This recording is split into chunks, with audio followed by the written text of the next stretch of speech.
नमस्कार सगळ्यांना। तर आज मस्त असे एकदम कुरकुरीत आणि एकदम क्रिस्पी असे साबुदाणा वडे कसे बनवायचेत याबद्दलची रेसिपी घेऊन आली आहे। आणि यासोबत जी उपवासाची चटणी असते तर त्या उपवासाच्या चटणीची पण रेसिपी आज बनवूयात।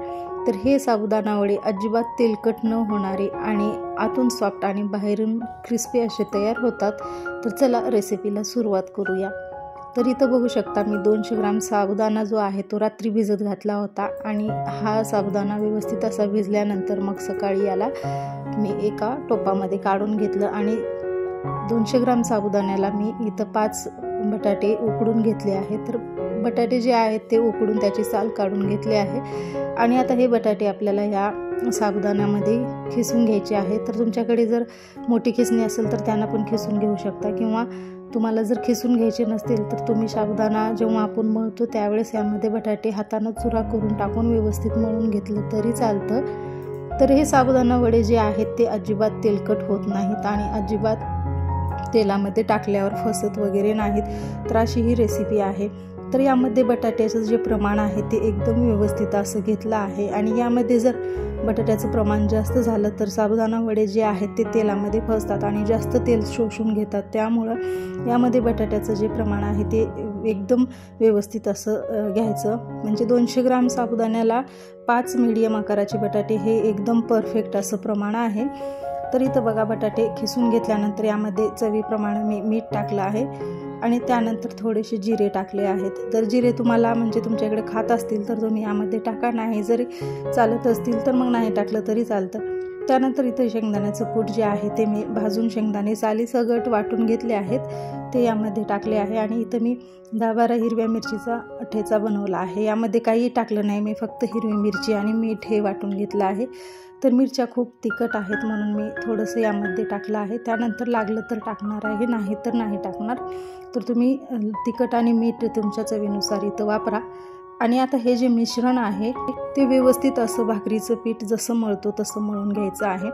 आणि आता इथं यामध्ये मी शेंगदाण्याचं कूट जे साईडला ठेवलं आहे ते पण यामध्ये मिक्स करणार आहे। आणि हा जो साबुदाणा आहे तो आपल्याला मळताना थोडासा प्रेस करून मळायचा आहे, जेणेकरून साबुदाणा जो आहे तो तेलात टाकल्यानंतर सुटणार नाही। म्हणजे वडा जो आहे तो व्यवस्थित असा सेट होईल आणि तेलामध्ये टाकल्यानंतर अजिबात साबुदाणा तेलामध्ये बाहेर निघणार नाही किंवा तेलामध्ये विरघळणार नाही। तर इथं आपल्याला हे जे साबुदाण्याचं पीठ आहे ते व्यवस्थित असं मॅश करून मळून घ्यायचं आहे। तर हे जे शेंगदाण्याचं कूट होतं एक्स्ट्राचं ते पण मी यामध्ये टाकलं आणि आता याला मस्त असं मळून घेतलं। आणि ही हिरवी मिरची जी आहे ती मी यामध्ये टाकणार नाही, हे साईडला तशीच ठेवून दिली मी, कारण तिखटाचं जे प्रमाण आहे ते मला परफेक्ट झालं होतं म्हणून मी यामध्ये ती जी एक्स्ट्रा झालेली मिरची होती ती नाही टाकली।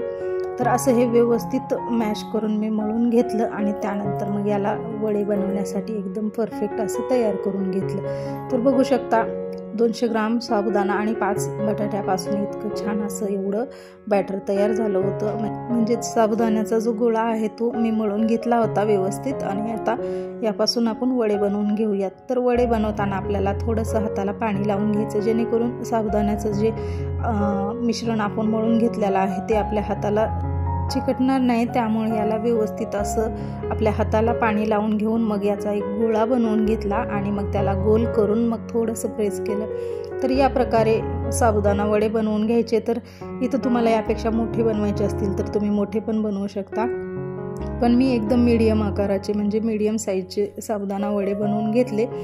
आणि इथं एक एक करून मी जे साबुदाणा वडे बनवत होते त्यावेळेस प्रत्येक वड्याच्या टायमिंगला मी पाणी लावत होते, जेणेकरून तेलामध्ये टाकल्यावर जो साबुदाणा वडा आहे तो विरघळणार नाही किंवा त्यापासून जो साबुदाणा आहे तो बाजूला होणार नाही। यामुळे याला थोडंसं तेल लावून व्यवस्थित असं गोल गोळा बनवून मगच याला प्रेस करून घ्यायच्या आणि ह्याच्या जे साईडच्या कडा आहेत त्या थोड्याशा आपल्या हातानं प्रेस करून घ्यायच्या, जेणेकरून साबुदाणा वडा जो आहे तो फुटणार नाही किंवा तेलामध्ये विरघळणार नाही। तर हे असे वडे बनवून घ्यायचे। तर इथं बघू शकता किती छान आणि मस्त असे हे वडे मी बनवून घेतले होते। तर असेच मी बाकीचे पण सगळे काही वडे बनवून घेतले आणि एका साईडचे असे वडे बनवून घ्यायचे। तर इथं बघा किती छान असे मस्त वडे तयार झाले होते। तर बघू शकता तुम्ही बाकीचे सगळे जे वडे आहेत ते मी बनवून घेतले। आणि यानंतर आता एका कढईमध्ये मी तेल गरम करायला पण ठेवलं होतं. तर तेल गरम झाल्यावर मी त्यामध्ये एक एक असे वडे तळून घेणार होते. तर बघू शकता इथं तेल वगैरे गरम झालं आहे आणि आता यामध्ये एक एक करून साबुदाणा वडा सोडणार आहे. तर भरपूर जणांना असं वाटतं की साबुदाणा वडा ज्यावेळेस तळतो त्यावेळेस तो फुटतो आणि यामधलं तेल जे आहे ते आपल्या अंगावर किंवा तोंडावर चेहऱ्यावर येतं, त्यामुळे हे जे आहे ते खूप रिस्की काम आहे असं वाटतं. तर असं अजिबात होत नाही. कारण यामध्ये काय करायचं माहिती आहे का, तुम्हाला जर असं वाटत असेल तर हा जो साबुदाणा आहे तो थोडासा मऊ भिजवायचा आणि मळते वेळेस ना थोडंसं प्रेस करायचं याला, म्हणजे जास्त मळायचा, जेणेकरून साबुदाणा वडा जो आहे तो तेलामध्ये टाकल्यावर फुटणार नाही. त्यामुळे याचं जे साबुदाणा वड्याचं जे पीठ तयार होतं ना, त्यामुळे हा वडा अजिबात फुटत नाही.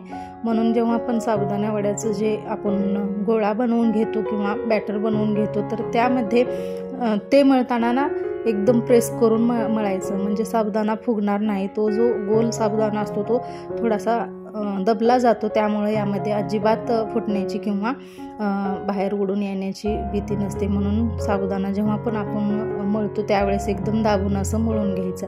तर बघू शकता इथं पहिली बॅच पण तयार झाली होती आणि यानंतर मग मी दुसरी पण बॅच अशीच तळून घेतली. आणि साबुदाणा वडा तेलकट न होण्यासाठी साबुदाणा वडा जो आहे तो एकदम कडक असा तळून घ्यायचा, अजिबात कच्चा वगैरे काढायचं नाही. कारण जोपर्यंत साबुदाणा वडा बाहेरून लाल कलरचा होत नाही तोपर्यंत तो तेल जो आहे तो बाहेर सोडत नाही. कारण जर आपण कच्चा किंवा थोडासा गोल्डन कलरवर जर साबुदाणा वडा तळून घेतला तर तो थोड्या वेळानं नरम पडतो आणि त्यामध्ये पूर्ण तेल शोषलं जातं. म्हणून साबुदाणा वडा नेहमी तळते वेळेस एकदम बाहेरून लालसर, म्हणजे एकदम ब्राऊन कलरवर तळून घ्यायचे आणि मगच बाहेर काढायचे.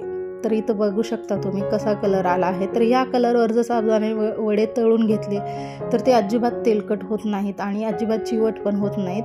बघू शकता किती छान असे मस्त तळले गेले आहेत आणि हे साबुदाणा वडे जे आहेत ते एकदम क्रिस्पी होतात. तर असेच मी सगळे काही वडे तळून घेतले आणि इथं एका मिक्सरच्या भांड्यामध्ये 1 वाटी शेंगदाणे घेतले आहे आणि शेंगदाणे मी थोडेसे भाजून घेतले आहे. यामध्येच 2 चमचे दही टाकलं आहे आणि दह्यामध्येच मग मी थोडंसं जे हिरवी मिरचीचं वाटण उरलं होतं ते यामध्ये टाकलं आणि थोडेसे जिरे आणि त्यानंतर मीठ टाकलं. तर अशी ही उपवासाची चटणी बनवून घ्यायची. तर उपवासाची चटणीची पण रेसिपी खूप सोपी आहे आणि आता यामध्ये थोडं पाणी टाकून मी बारीक वाटून घेणार आहे. तर बघू शकता इथं चटणी पण तयार झाली आणि इथं एका वाटीमध्ये मी काढून घेतलं आणि इथं थोडंसं गरम तेल जे होतं साबुदाणा तळल्याला त्यामध्येच थोडेसे जिरे टाकून हे तडका दिला मी याच तेलाचा आणि जिरे तडतडल्यानंतर मग हे जे तेल आहे ते मी यामध्ये टाकलं आणि ही झाली चटणी तयार. खूप छान आणि टेस्टी अशी ही चटणी होते. तर ही उपवासाची चटणी नक्की ट्राय करून बघा तुम्ही पण. तरी पण तुम्हाला चटणी बनवायची नसेल तर हे साबुदाणा वडे तुम्ही दह्यासोबत पण खाऊ शकता. तर बघू शकता किती छान आणि मस्त असे कलरवर तळले गेले आहेत साबुदाणा वडे आणि एकदम छान असे बनतात हे.